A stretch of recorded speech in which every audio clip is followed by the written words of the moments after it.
friends, I'm so excited to get to share with you this week's Bible story. Today, our story comes from Esther Chapter 4, starting in verse 6. But I want to back up just a little bit and talk about what's happening in the previous chapters of Esther before we dive in. In chapter 2, we find out that King Xerxes is looking for a new wife, and he sends out an announcement, they call it an order, that says that the young women of the country should be brought to the palace to possibly be made queen.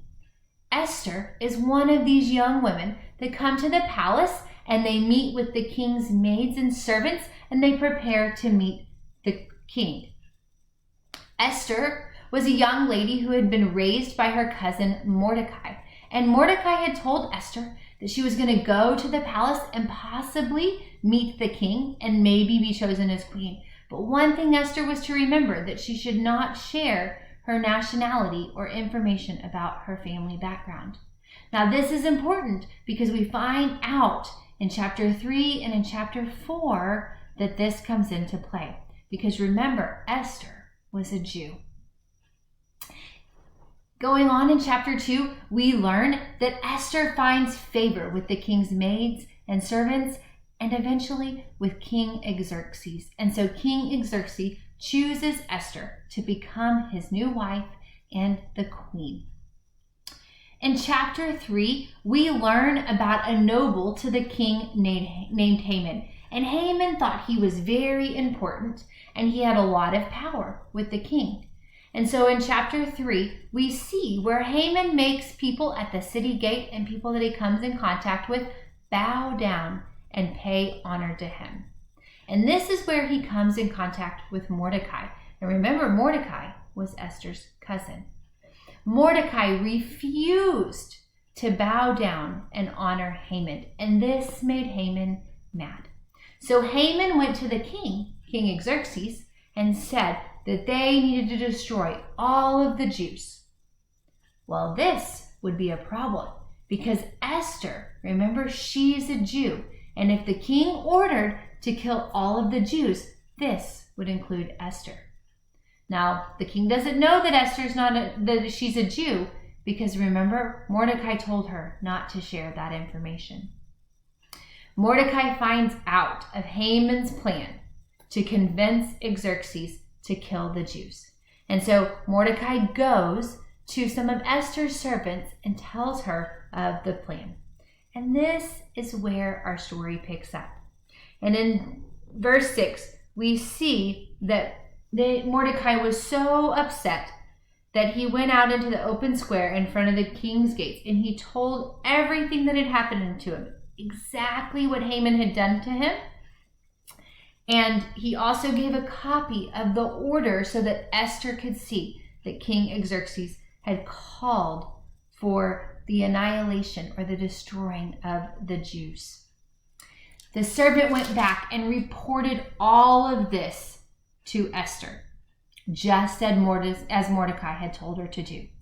All the king's officials and the people in the royal provinces knew that if any man or any woman were to approach the king without being asked, that this would be very bad for them.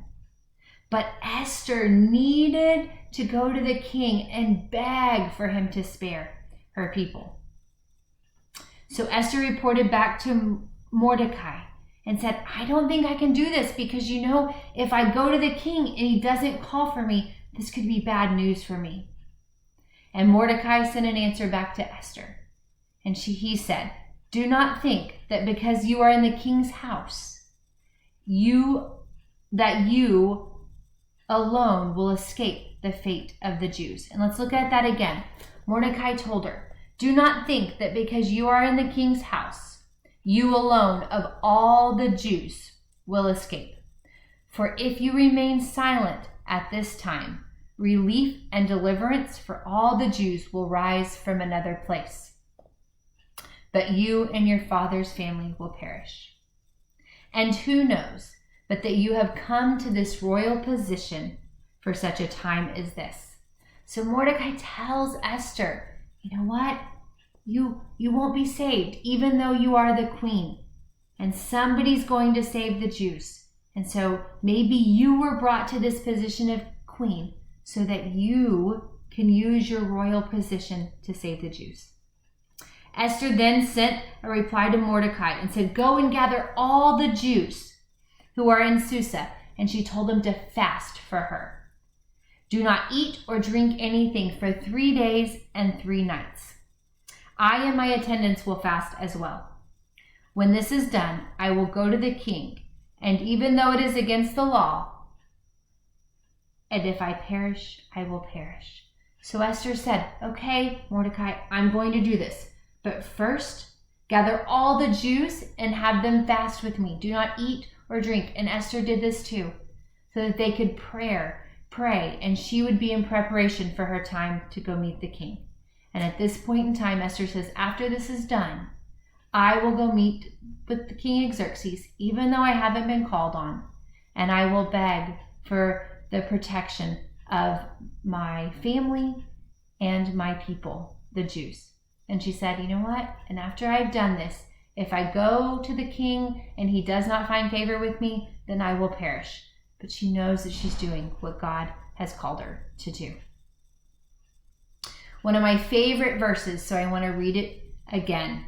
It's Esther 4, and it is verse 14. It's the end of verse 14, and it says, "And who knows but that you have come to your royal position for such a time as this." We never know what God's calling us to do, but God puts us in positions to use our faith to glorify him. And maybe that day, that is exactly why God wanted King Xerxes to choose Esther, so that at this point in time in history, that she would use her power to save her people, the Jews. I had loved coming to share this story with you. I hope that you enjoy following the days this week to learn and discover more about King Esther. I would love to see your pictures this week if you decide to make a crown and a scepter or do any of the other activities on the 90-day plan. Have your parents take a picture of it and either share it on our Facebook page or send it to me, Miss Rebecca, or Miss Amy. We love you guys and we miss you guys. Have a great week.